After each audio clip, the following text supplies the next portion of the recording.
નમસ્કાર દર્શક મિત્રો, ભાવનગર જિલ્લાના સિહોર તાલુકાના સાગવડી ગામમાં આપણે આવેલા છીએ. ત્યાં કેતનભાઈ ગોહિલ કરીને એક વ્યક્તિ છે, એમને લાંબા સમયથી ડાયાબિટીસનો પ્રોબ્લેમ હતો. ઉંમર નાની છે પણ ડાયાબિટીસ ઘણા સમયથી એમને છે. તો આપણે એના મુખ્યથી સાંભળીએ કે એમને શું ફેરફાર થયો આઈ થેરાપી લેવાથી. નમસ્કાર કેતનભાઈ, તમે કેટલા સમયથી ડાયાબિટીસ છે તમને? 14 વર્ષ. 14 વર્ષથી ડાયાબિટીસ છે, બરાબર છે. ડાયાબિટીસ દરમિયાન તમારે ડાયાબિટીસ કેટલું આવી રહ્યું છે ત્યારે? 500 પ્લસ આવે છે. તો ઇન્સ્યુલિન લેવાની જરૂર પડે છે તમને?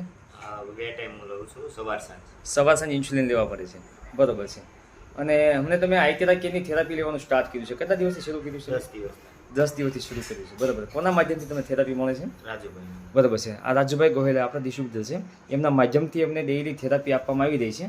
તો આ થેરાપી આપ્યા પછી તમને કેતનભાઈ શું ફેરફાર લાગ્યો છે? 10 દિવસની અંદર મને એવું રિઝલ્ટ મળ્યું કે હું રેગ્યુલર ઇન્જેક્શન લઉં જ હતો. બરાબર અને કાલે હું 12 ગામ જવાનું થયું અને મારે ઇન્સ્યુલિન લઈ જતા ભૂલાઈ ગયું. બરાબર છે. અને ત્યાં મારે રાત રોકાણ થયું. બરાબર છે. અને મેં સવારે અને સાંજે ઇન્સ્યુલિન લઈ ન ગયો એટલે લેવાનું નહીં. બરાબર છે. તો બી મને ઇન્સ્યુલિન લેવાની જરૂર પડી નહીં.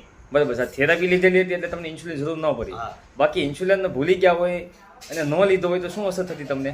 તો મને એમ થાય કે ઇન્સ્યુલિન તો લેવું જ પડશે અને આમ શરીર આખું કાપવા મળે ને એવું બધું થવા માંડે. મોઢું આખું સુકાઈ જાય, બરાબર છે. શ્વાસ ચડવા મળે, એવું બધું એ તકલીફ થતી. અને આ 10 જ દિવસથી થેરાપીથી તમને આ એક સારું એવું રિઝલ્ટ મળ્યું છે, બરાબર છે. કન્ટિન્યુ કદાચ થેરાપી તમે સ્ટાર્ટ રાખશો, શરૂ રાખશો, તો તમને એવું લાગે છે કે ડાયાબિટીસમાં તમે મુક્ત થઈ જશો? 110%. બરાબર છે. Okay, thank you.